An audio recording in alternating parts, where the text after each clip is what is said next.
कम आ जाए, तो alpha error हो गया। ये ध्यान से सुन लेना, इसमें कई टेक्निकल चीजें हैं।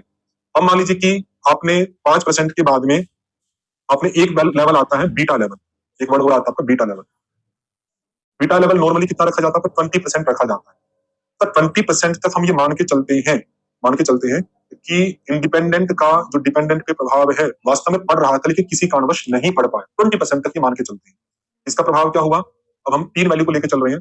पहली वैल्यू तो होगी आपकी अल्फा लेवल की। अल्फा लेवल हमने रखा 5 या 5 से कम, 5% या 5% से कम रखा। फिर एक आप आ गया बीटा लेवल। बीटा लेवल हमने 20% से कम रखा, मतलब 5 से ज्यादा होगा, 20 से कम होगा। ये तो माने जाते हैं। पी वैल्यू है, ये डेटा से निकल की है। डेटा कलेक्शन करके आपने पी वैल्यू निकाली। पी वैल्यू में 2 संभावना में रख रहा हूँ। एक संभावना की पी वैल्यू आई आपकी 4%, मतलब 5 से कम आई। 5 से कम आते ही सीधा क्या होगा? अब ये कहेगा व्यक्ति कि जो नल हाइपोथेसिस थी वो रिजेक्ट हो गई, क्योंकि अर्धमत्स्येंद्रासन का डायबिटीज पे प्रभाव पड़ रहा है, वो स्वीकार होने लगेगी। मतलब अल्टरनेटिव हाइपोथेसिस आपकी स्वीकार होने लगेगी। और उसी स्वीकार्यता में, उसी पॉजिटिव रिलेशन में एक एरर होने की संभावना है कि वो गलती से स्वीकार हो रही, वास्तव में स्वीकार नहीं होनी चाहिए थी। और वो गलती से स्वीकार क्यों हो रही है? क्योंकि वो जो प्रभाव दिख रहा है डिपेंडेंट वेरिएबल पर, वो इंडिपेंडेंट के कारण से नहीं, बाई चांस आ गया। बाई चांस मतलब बाई चांस वो स्वीकार हो गई, वास्तव में स्वीकार नहीं होनी चाहिए थी। 5% तक। अगर मैं कहूँ वैल्यू 4-5 से ज्यादा आ गई, 6%, 7%, 8% कुछ नहीं है, अब स्वीकार होने का तो मतलब है ही नहीं। क्योंकि स्वीकार्यता तो कब होती है? जब 5% या 5% से कम के लेवल पे होती है। अब तो ये क्या हुई? 5% से ज्यादा आ रही वैल्यू, तो रिजेक्ट हो गई। लेकिन इस रिजेक्शन में भी आपका एरर होने की संभावना, उसको बोलते हैं बीटा एरर। बीटा एरर क्या कह रहा है? कि आपने नेगेटिव कंक्लूजन निकाला कि अर्धमत्स्येंद्रासन का डायबिटीज पे प्रभाव नहीं है। आपने ये कहा क्योंकि पी वैल्यू आपकी 5 से ज्यादा आई। ये भी तो फॉल्स हो सकता है। हो सकता है किसी बाई चांस वो प्रभाव ना पड़ पाया हो, वास्तव में प्रभाव पड़ रहा हो अर्धमत्स्येंद्रासन का। ये भी तो प्रभाव हो सकता है। जैसे बाई चांस पड़ गया तो नहीं पड़ना चाहिए था, ऐसे ये भी तो हो सकता है कि बाई चांस नहीं पड़ पाया तो पड़ना चाहिए था। तो अब जब हम 5% से ज्यादा की वैल्यू में जाते हैं, 6 में या 6 से ज्यादा 20 तक, तो वहां पर बीटा एरर होने की संभावना है। क्योंकि 6 या 6 से ज्यादा होती है, आप तुरंत ये कहोगे कि ये अल्फा लेवल से ज्यादा है पी वैल्यू। अर्थात अब हम ये नहीं कह सकते कि अर्धमत्स्येंद्रासन का डायबिटीज पे प्रभाव है, हम उसको हटाएंगे, लेकिन वो हटाना भी फॉल्स हो सकता है। तो फॉल्स नेगेटिव कंक्लूजन। लेकिन ये स्थिति कब तक मानी जाएगी? आपकी 20% तक मानी जाएगी। अगर आपकी वैल्यू पी की 20 से भी ज्यादा आ रही है, मतलब 21 या 24 समथिंग कुछ आ रही है, तो अब ये बाई चांस वाला सिस्टम ही खत्म कर दिया जाएगा कि अब ये नहीं कह सकते बाई चांस कि जी प्रभाव पड़ रहा था, किसी कारणवश नहीं पड़ पाया। अब हम कहेंगे कि प्रभाव है ही नहीं। वहां पर एरर हट जाएगा, ना तो अल्फा एरर होगा ना बीटा एरर होगा। फिर कहेंगे कि निश्चित रूप से ये कहा जा सकता है कि अर्धमत्स्येंद्रासन का डायबिटीज पे कोई भी प्रभाव नहीं है। लेकिन जैसे ही 20% की रेंज में आप आते हो, तो वहां पर स्वीकार्यता आपकी आनी शो हो जाती है। लेकिन वो 20% आपका 5% से कम नहीं हो पाया, 4-3 में नहीं जा पाया, वो बाई चांस किसी कारणवश प्रभाव पड़ना चाहिए था, नहीं पड़ पाया, और बीटा एरर। और जहां पर प्रभाव नहीं पड़ना चाहिए था, पढ़ के वो 4-3% आपकी पी वैल्यू आ गई, वहां पे अल्फा एरर। मैं संक्षिप्त में फिर बोल देता हूँ। अल्फा एरर है फॉल्स पॉजिटिव कंक्लूजन। अगर कंक्लूजन पॉजिटिव है, अर्थात अर्धमत्स्येंद्रासन का डायबिटीज पे प्रभाव है, यदि पॉजिटिव कंक्लूजन की प्रभाव है, लेकिन वो फॉल्स हो सकता है यदि किसी बाह्य चर के कारण से प्रभाव आपका डायबिटीज पे पड़ गया और आपने कह दिया कि ये अर्धमत्स्येंद्रासन का है, मतलब पी वैल्यू आपकी 5% से कम आ गई। 5% से ज्यादा पी वैल्यू आई है, अर्थात वो स्वीकार तो नहीं होगी, मतलब आप कहोगे कि नेगेटिव कंक्लूजन, डायबिटीज पर अर्धमत्स्येंद्रासन का प्रभाव नहीं है। लेकिन उस नेगेटिव कंक्लूजन में भी फॉल्सिटी हो सकती है कि बाई चांस प्रभाव नहीं पड़ पाया, वास्तव में प्रभाव पड़ना चाहिए था। यही सब इसके अंदर कॉन्सेप्ट है, ये आप याद रखिएगा। इसी के साथ एक वर्ड आता है पावर ऑफ टेस्ट। ये बीटा का उल्टा होता है, 1 माइनस में बीटा एरर, तो beta level, sorry 1 minus beta level. तो बीटा लेवल आपका 20 था, तो 1 माइनस 20 करेंगे तो मतलब 80% हो गया आपका। पावर ऑफ टेस्ट कितना स्वीकार किया जाता है? 80% स्वीकार किया जाता है। यही सब वर्ड यहाँ पे आपके लिखे थे, आप इनको पढ़ लीजिएगा। ये टॉपिक भी आपका पूरा हो गया। बाकी इफेक्ट आदि सब आप छोड़ देना, 1 टेल 2 टेल भी छोड़ दीजिएगा। स्टैटिस्टिकल पैकेज आते हैं जिनके द्वारा आप करोगे न्यूमेरिकल एनालिसिस करते हो। उसमें 2 तरह के हैं, कुछ फ्री है, कुछ पेड है। इनके नाम याद करने सबके कर लेना। इसमें कुछ के आए हुए हैं, जैसे आर आया हुआ है, एक्सेल आया हुआ है। बाकी कठिन नहीं है, सारे नाम याद करना कि कौन कौन से फ्री है। और उससे भी सरल है आपका जो पेड है, ये पेड वाला है, उससे जो बच जाएंगे आपको फ्री है। बाकी याद दोनों कर लोगे, अच्छा रहेगा। SPSS, मैटलैब, मिनीटैब और स्टेटा। फिर बिब्लियोग्राफी, संदर्भ ग्रंथ सूची बनानी होती है हमें अलग अलग प्रकार के, उसमें स्टाइल में हमें APA स्टाइल में बनानी है, MLA में बनानी है। तो उस टूल्स होते हैं जो तुरंत उस सूची को व्यवस्थित रूप से बना पाते हैं। उसके भी यहाँ पे नाम लिखे, BibExcel, CiteSpace, Pajek, साइटू, जोटेरो, इनके नाम भी आप याद कर लीजिएगा। उसमें जैसे मेंडले है, ये प्रसिद्ध है, एंड नोट वेब भी प्रसिद्ध है। कुछ आए हैं तो आप प्रीवियस पेपर करोगे पता लग जाएगा, बाकी ज्यादा नहीं है, याद किए जा सकते। फिर आपका एक सेंट्रल टेंडेंसी आती है, जब हम सेंट्रल को मेजर करते हैं, सेंटर को। उस सेंटर को मेजर हम 3 तरीके से करते हैं, मीन, मोड और मीडियन। मीन तो एक प्रकार का एवरेज हो गया, जहाँ पे जितने भी आपके मार्क्स हैं या जो भी यूनिट है, नंबर्स है, उन सबको प्लस करके जितनी यूनिट्स उतने से डिवाइड कर देते हैं, जैसे यहाँ पे किया हो। मीडियन होता है आपका कि उनका मिडिल नंबर निकाला जाता है, कि पहले जो भी मार्क्स हैं उनको क्रमशः व्यवस्थित करो, 10, 20, 30, 40, 50, और उसमें जो भी बीच की संख्या, जैसे 5 संख्या तो बीच की संख्या 30 हो गई, वो आपका मीडियन आ जाएगा। अगर 6 नंबर होते तो हम तीसरी और चौथी का बीच निकाल लेते। अगर यहाँ पे 60 भी होता तो अब 6 संख्या होगी, टोटल मिडिल तो आएगा नहीं पूरा, तो हम 30 और 40 के बीच का 35 निकाल लें। और मोड होता है कि जो कोई नंबर जो अधिक बार आया है, 2 बार 3 बार 4 बार, जो सबसे ज्यादा अपीयर हुआ है, जैसे 10 20 20 30 40, 20 है जो सबसे अधिक बार आया, बाकी सब एक बार है, 2 बार है, 20 आपका मोड आ जाए। इन 3 के माध्यम से सेंट्रल टेंडेंसी को मेजर किया जाता है। आउटलायर आता है कि जो भी आपकी वैल्यूज आई डेटा के रूप में, उससे जो वेरी डिफरेंट वैल्यू है, या तो बहुत कम है या बहुत ज्यादा है, उसको आउटलायर्स कहा जाता है। आउटलायर मतलब जो लाइन से बिल्कुल आउट है, या तो कम में हो या ज्यादा में। फिर कॉन्सेप्ट आता है आपका वेरिएबिलिटी का, विचलन कह दो सिंपल। ये दिखाता है कि जो डेटा आपने कलेक्ट किया, मेजर किया, वो कितना वेरिएबल है, वो कितना फैलाव है उसके अंदर, कितना स्कैटर्ड है, उसकी रेंज कहां से कहां तक है। इस वेरिएबिलिटी को जानने के लिए 4 चीजें मेजर की जाती है, कई बार आपकी परीक्षा में आए हैं। एक रेंज, रेंज मतलब होती है पूरी तरह से उसको बता देना कि किस से किसके बीच में आपका डेटा फैला हुआ है। तो लार्जेस्ट वैल्यू को में से स्मॉलेस्ट वैल्यू को माइनस कर दो। जैसे ये आपका 40 50 60 70 90, सबसे छोटी 40 है, सबसे बड़ी 90 है, तो 90 में से 40 माइनस कर दिया, तो हम कहेंगे कि डेटा जो है आपका 50 की रेंज में फैला हुआ है। 40 से लेकर 90 तक 50 का ही तो अंतर है, तो 50 की रेंज में आपकी सारी डेटा आपकी मिल रही है। चलो 5 डेटा है, हो सकता है सैकड़ों की संख्या में डेटा हो, तो वहां पे छोटे नंबर को बड़े नंबर से माइनस कर दो, जो सबसे छोटा सबसे बड़ा, तो वहां पे जो अंतर आएगा वो उन सबकी रेंज आ जाएगी। ये सिंपल हो गया। लेकिन रेंज क्या करता है, कई बार आउटलायर्स होने के कारण से रेंज प्रभावित हो जाती है। जैसे यहाँ पे नंबर लिखे हैं, यहाँ पे एक नंबर 10 होगा, ऐसे करके, जैसे ये नंबर लिखे आप नीचे देखिए 40 50। अब 50 को हमने निकाल दी रेंज, लेकिन क्या 50 की रेंज में कितने हैं नंबर? बहुत कम है। जो मेन नंबर है जैसे 50 60 70, इनके बीच की 3 की रेंज देखो 20 है। तो ये है IQR, इनपुट क्वार्टाइल रेंज। इसके निकालने का तरीका थोड़ा टेक्निकल है। इसमें Q2 निकालते हैं पहले। Q2 मतलब इन पूरे का मीडियन निकालो, मीडियन निकाल जिसका 60 मीडियन आएगा, संभवतः मीडियन आएगा। फिर उसमें से आप करो Q2 फिर Q1 निकालो कि उस Q2 से इधर का जो पहले वाला नंबर है उसका मीडियन निकालो, वो Q1 आ जाएगा। और फिर उस Q2 से इधर के जो आपके हैं नंबर, उनका मीडियन निकालो, वो Q3 आ जाएगा। फिर Q3 में से Q1 माइनस कर दो, वो आपका IQR आ जाएगा। IQR आपका जैसे यहाँ पे 20 आया, आपका ये निकालने का तरीका थोड़ा अलग है, लेकिन आप मान लीजिए जो मैंने बताया वैसे ही निकलता है। 20 आया, ये 20 क्या दिखा रहा है कि अधिकांश जो आपकी वैल्यूज है, जैसे 5 में से 3 वैल्यूज है जिनकी रेंज कितनी है 20 IQR कि पहले हम रेंज मात्र देख रहे थे तो 50 आ रही थी, तो 50 रेंज जो थी आपकी लिखी हुई, 50 उस डेटा को सही से नहीं बता रहा था। 50 ये तो बता रहा पूरी रेंज, लेकिन अधिकांश जो डेटा है वो 20 की रेंज में आपका स्कैटर्ड है, फैला हुआ है। IQR मिडिल रेंज को दिखाता है, मिडिल ग्रुप जो है वो क्या है। वेरिएंस दिखाता है आपका कि जो वैल्यू है वो मीन से कितनी दूर है। तो कैसे निकालते वेरिएंस को, इसको देखो। पहले मीन निकाल लिया, जैसे 10 20 30 है, इनका मीन निकाला। फिर डेविएशन वर्ड भी आता है, डेविएशन को हिंदी बोलते हैं विचलन। तो मीन में से जो एक्चुअल वैल्यूज को माइनस किया जाता है, जैसे 20 है तो 10 माइनस में 20 तो माइनस 10 आ गया। मतलब ये जो वैल्यू है ये मीन से कितना अंतर इसका 10 का है। तो 20 में से 20 माइनस किया 0 आ गया, तो हम कहेंगे कि इस दूसरी वैल्यू का डेविएशन 0 है। फिर 30 माइनस 20 किया प्लस का 10 आ गया। तो यहाँ पे हमें पता लग गया कि जो मीन से एक्चुअल वैल्यू कितनी कितनी दूर है। ध्यान रखना, डेविएशन मतलब एक्चुअल वैल्यू मीन से कितनी दूर है उसको जानने के लिए हम क्या देखते हैं, डेविएशन। उस डेविएशन का फिर हम स्क्वायर कर देते हैं, जैसे -10 का स्क्वायर किया 100 आ गया, 0 का स्क्वायर 0 आ गया, 10 का स्क्वायर 100 आ गया। उनका फिर हम दोबारा मीन निकाल देते हैं, उसको ना वेरिएंस। वेरिएंस आ गया आपका इस प्रक्रिया से, पहले मीन निकालो, फिर डेविएशन निकालो, फिर स्क्वायर डेविएशन निकालो, स्क्वायर कर दो उसका, फिर उसका वेरिएंस निकालो, मतलब एवरेज। तो 66.67 आ गया। ताकि कहेंगे कि ये क्या है कि एवरेज के हिसाब से मीन से जो हमारी वैल्यू है वो इतनी दूर, इतनी यूनिट स्क्वायर। तो जो भी वेरिएंस होगा, चूंकि स्क्वायर किया यहाँ पे हमने, तो वो यूनिट स्क्वायर के अंदर ही आपका मेजर किया जाता है। इससे भी एक अच्छी एक टर्म आती है स्टैंडर्ड डेविएशन। तो वहां पे जो भी आपका वेरिएंस आया था उसका हम रूट निकाल देते हैं, जिससे जो ये यूनिट स्क्वायर में थी आपकी सिंपल में आ जाती है। जैसे 66.67 का रूट निकाला, 8.16 आ गया, ये स्टैंडर्ड डेविएशन। तो सिंपल हम कहेंगे स्क्वायर रूट ऑफ वेरिएंस। इन 4 चीजों के द्वारा वेरिएबिलिटी को मेजर किया जाता है। रेंज हो गया, IQR हो गया आपका, वेरिएंस हो गया, वेरिएंस के बीच में डेविएशन आदि कई शब्द पड़े, उनको भी ध्यान रखना, और स्टैंडर्ड डेविएशन। ये स्क्वायर डेविएशन ये अलग चीज है, ये नहीं पूछा जाता। ये स्टैंडर्ड डेविएशन पूछा जाता है जो वेरिएंस पर डिपेंड करता है, स्क्वायर रूट ऑफ वेरिएंस। ये कुछ टेक्निकल चीजें हो गई। आगे आता है स्क्यूनेस। स्क्यूनेस क्या दिखाता है कि जो डेटा आपने इकट्ठा किया सैंपल से, उस डेटा को आप डिस्ट्रीब्यूशन देखते हो, वितरण देखते हो कि कैसे कैसे वो वितरित है। अगर वो सिमेट्रिकल है, सिमेट्रिकल मतलब है कि उसको डेटा का जब हमने बार डायग्राम बनाया, जैसे शेप आप देखिए, इसकी ये शेप बनी, आप इसको मिरर में उल्टा करो सीधा करो, बिल्कुल सेम ऐसा ही दिखाई देगा।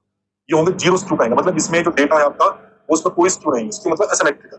एसिमेट्रिकल जहां पर कुछ ना कुछ आपकी पूछ बन रही है उसको सिमेट्रिकल एसिमेट्रिकल कहा जाता है। जहां पर सेम का सेम आपका दिखता है दोनों तरफ से, उसको सिमेट्रिकल कहा जाता है। उसको कहेंगे कि स्क्यू नहीं है, जीरो स्क्यू। तो जैसे यहाँ पे राइट स्क्यू है, यहाँ पे डेटा जो है आपका ज्यादातर इधर है और इधर आपका आउटलायर के कारण से पूछ बनी हुई है। ये लेफ्ट स्क्यू है, मतलब यहाँ पे लेफ्ट की तरफ आपका पूछ है और यहाँ पर आपकी राइट की तरफ पूछ है। इसको राइट स्क्यू कहेंगे, राइट की तरफ फैला हुआ है, और ये लेफ्ट की तरफ। यहाँ पे दोनों तरफ सेम है आपका वेरिएशन, इधर भी इधर भी। इसको जीरो स्क्यू कहा जाता है और इसी को ही नॉर्मल डिस्ट्रीब्यूशन भी कहा जाता है। ये कुछ फैक्चुअल पार्ट है। पॉजिटिव स्क्यू में टेल राइट की तरफ होगी, नेगेटिव में टेल लेफ्ट की तरफ होगी। जीरो स्क्यू जिसको हम सिमेट्रिकल बोलते हैं या नॉर्मल डिस्ट्रीब्यूशन बोलते हैं, इसमें दोनों तरफ इवन होगी जो टेल होगी। यहाँ पर आउटलायर्स हाई वैल्यू में होंगे, हाई वैल्यू होने के कारण से आपका डेटा दूर तक जाएगा। और यहाँ पे जो होंगे, एक जो आउटलायर होगा वो लो वैल्यू में होगा, तो वो लो में इधर आके बाकी जो डेटा होगा वो बड़ा होगा, वो दूर जाएगा। एक्चुअल फिगर में आप इस तरह से देख सकते हैं, जैसे पॉजिटिव स्क्यू का है, पॉजिटिव स्क्यू में डेटा देखो 2, 3, 3, 4, 4, 5, 6, 8, 30 ये दिया हुआ था।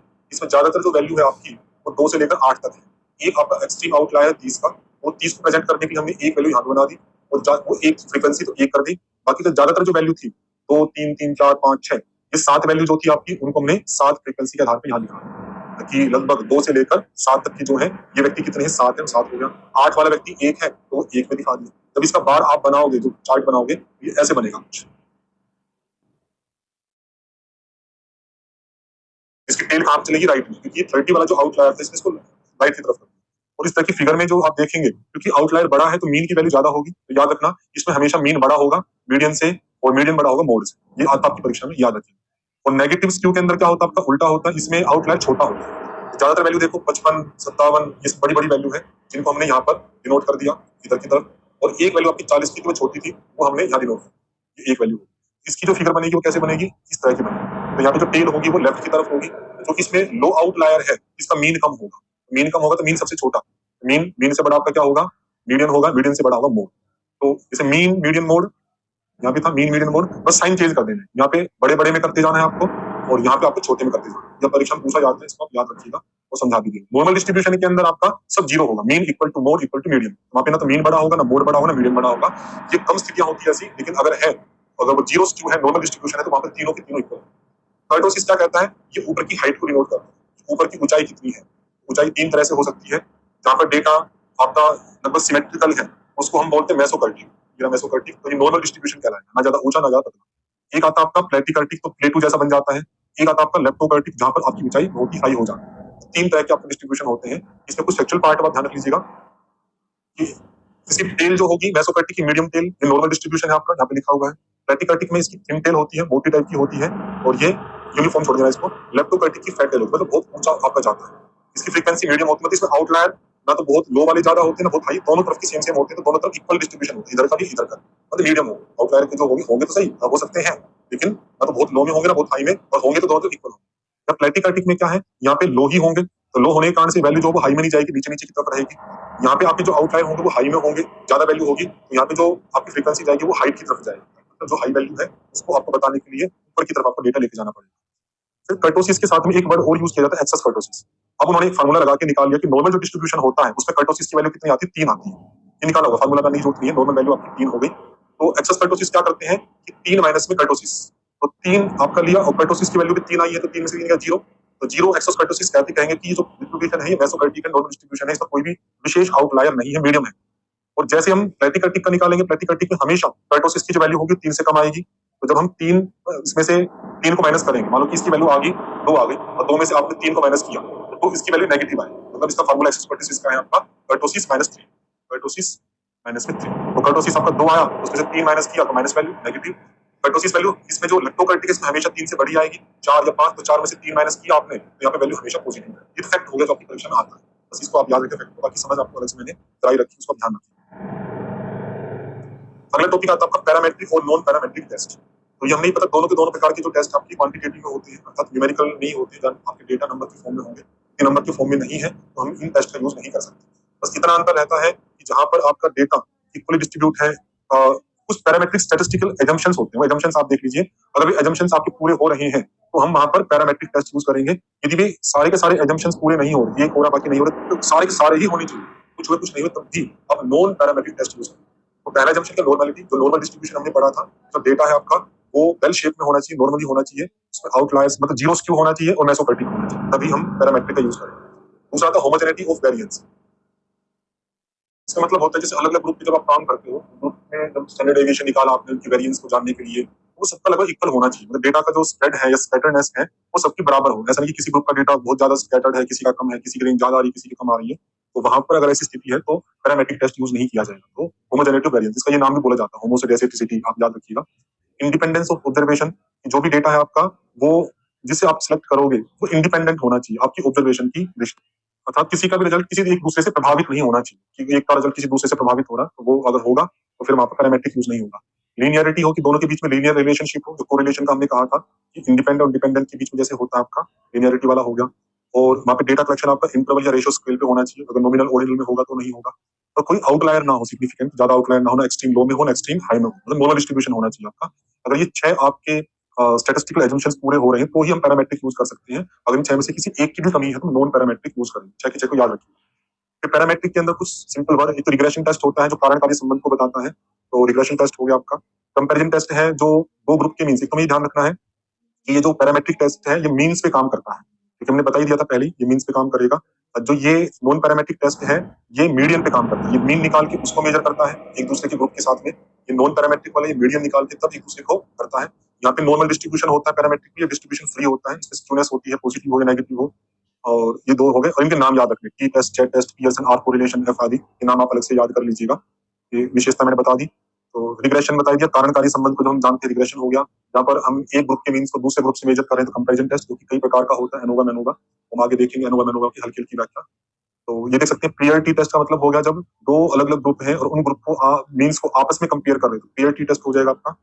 और सॉरी पेयर मतलब होगा अलग अलग टाइम में, आगे आएगा तब हम देख लेंगे एनोवा मेनोवा पेयर वाला।